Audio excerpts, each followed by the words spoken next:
Hi, now we are going to discuss the stack implementation in Python.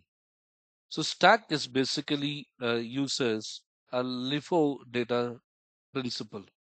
LIFO. What is LIFO? It is last in, first out principle. So whichever the recently accessed element or cell, only that element will be accessed. Other elements cannot be accessed over there. So we can represent a stack like this, where we have several elements over there, and the stack will have a pointer. So whichever the element that you want to access, only where the pointer is there, that only you can access over here. So if you have any element over here, let's say X over here, then the top is at this place, and only from here the value can be accessed. Even if you have some value over here like A, B, C, those values cannot be accessed.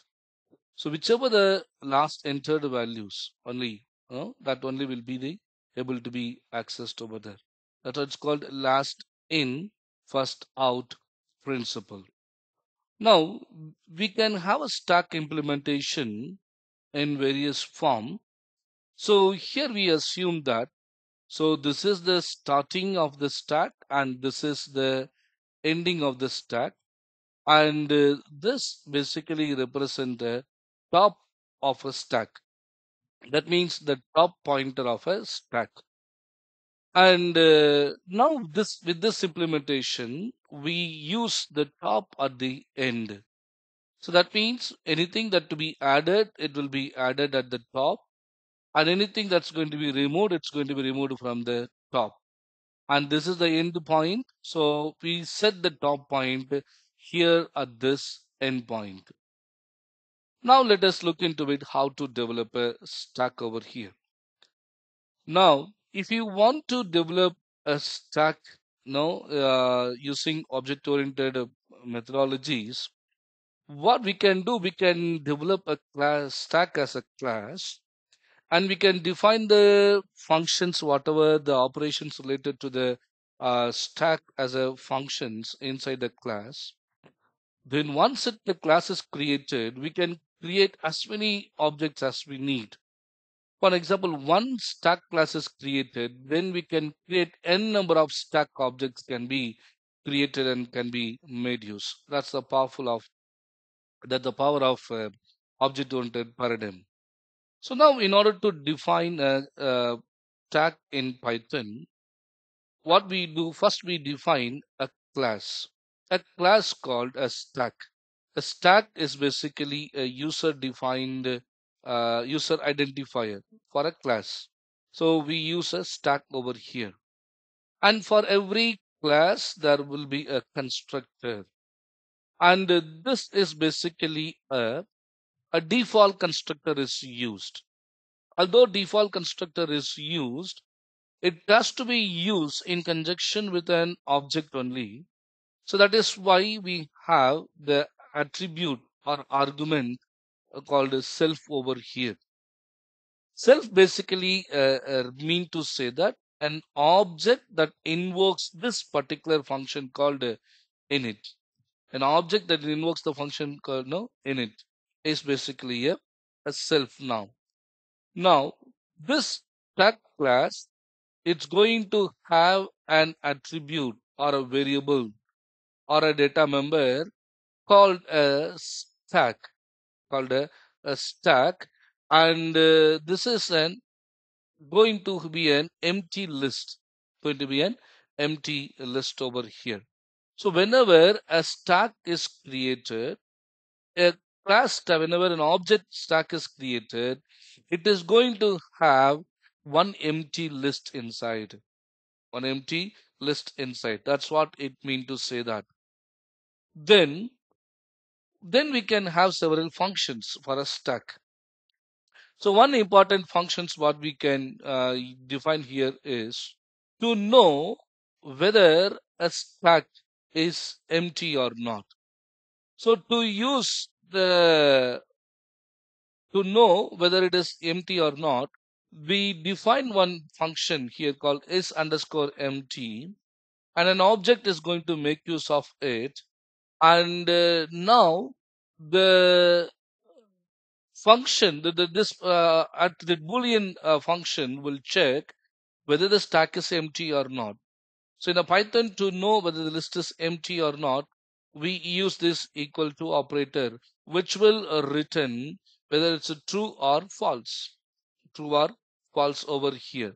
So now here, when you see it means to say that whether stack is empty. Stack is empty. Now, if it is empty, it's going to return true. If it is non-empty, it's going to return false. So that Boolean function is implemented here to know whether it is empty or not. And similarly, for a stack, what we do, we push a item onto the stack. So in a Python implementation, what we can do, since we are going to use the top at the end, since you're going to use the top at the end over here, then whenever anything that you want to insert, we should insert at the end point over here, isn't it? So for this, we use one of the predefined method of a list over here. So what the method that we are going to use is called append. So the list is having some methods from over there, or functions there, built-in functions. One of the functions is append, to which we pass the attributes, what the value that need to be entered. That's through the item. So for the push function, what we do, we are going to make use of an object and an item that is to be appended onto the list. So that value will be appended. Appending means what? Adding at the end. Adding at the end. So it's convenient to use because our concept is stop at the end. So we can use this append function very much conveniently to add the item to the end of the list. That's called the push operation. And the next, the pop operation. And again, with the list, we have a pop function over there. It will take out the value from the end of the list, from the end of the list, and the shrinking and shrinking the list size will be automatically taken care by the list methods over there. So for popping the values in the context of top and the end from the list, we use a pop method over here. Of pop method of what? A list called a stack. Okay, that's a data member of a class. And next what we have is called a peek method. What's a peek method? Peek method will just peek in to just go and see in that particular location what is there. So in a stack, what we can do, we can only access to the top point. What is the top point? The top point location is nothing but the length of stack minus 1. Length of stack minus 1. So when you say 0 to n, isn't it?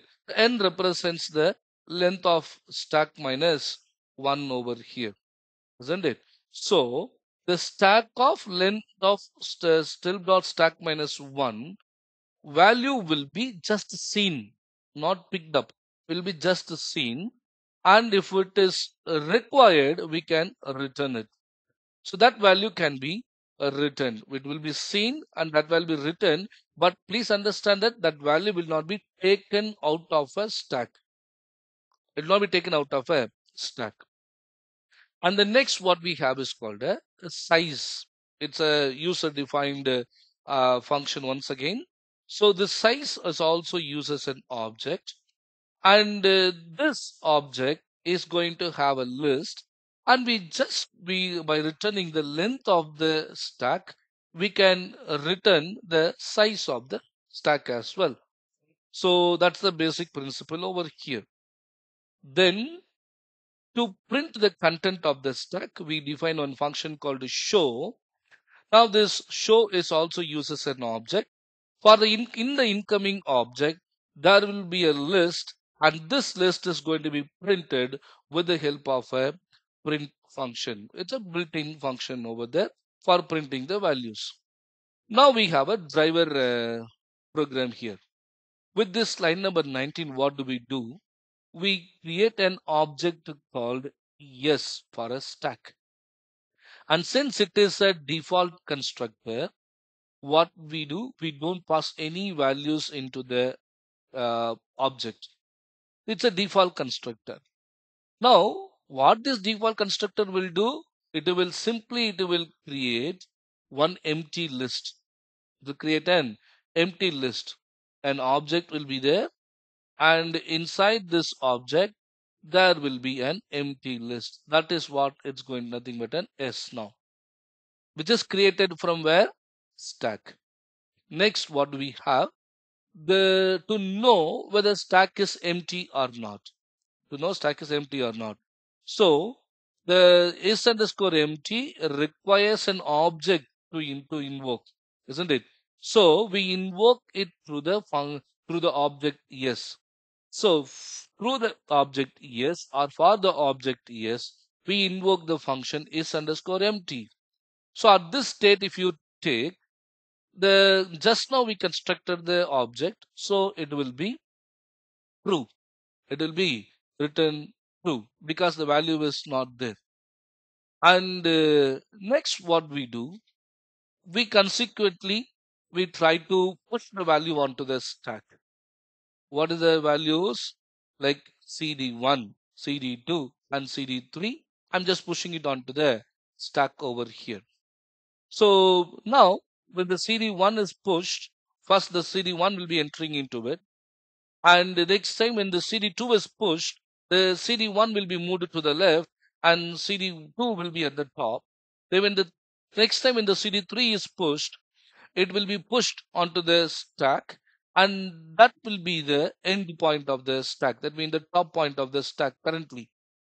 So we will have our stack values in such a way: CD1, CD2, and CD3. Where this will be inside an object. Inside this is a list actually. This list will be there inside an object, and this is the top point for us. Now when you want to seek the content of the stack, what we can do, we can use the show function. Now the show function, what it will do, for the yes, it will take as that will be passed on to the stack, and that will be taking the value into the printing, and that value will be printed over there. Then what we have is called a peek. Now this peek method, what it will do, the peek method, it will just peek in and find out what is the value, and it will return the value to the calling program. But the value will not be taken from the stack. That we need to understand. The value will not be taken from the stack. And next, what we have, the pop. Pop, what it will do, it will pick up the value, or it will pop the value from the top, but the value will be removed from the list. Then what we have a size, s dot size. So this size will let us know what is the size of the stack currently. So now we have removed the one pop we have used. Out of three values, one is removed. That size must be 2. Then we can see the by using the show, we can see what are the present content over there. And again, if you want to pop, you can pop it out and you can show the value on the screen. So now the outputs, we look into it. It's going to give us the output like when it is the for is underscore empty. Yes, it says that initially it is empty. Then the stack contents are going to be CD1, CD2, CD3, and this is going to be our top. And from this we can peek, and now we just popped. After popping, we check the size, that is 2. Then after checking the size, we move on to see the content. Now CD3 is removed, and now again we pop. The popped content is CD2. And finally, we look at the content of the stack. We have only CD1. So in a very simplest way, we can implement the stack in Python. So this is in the context of the top at end. Okay. Thank you. Thank you for watching.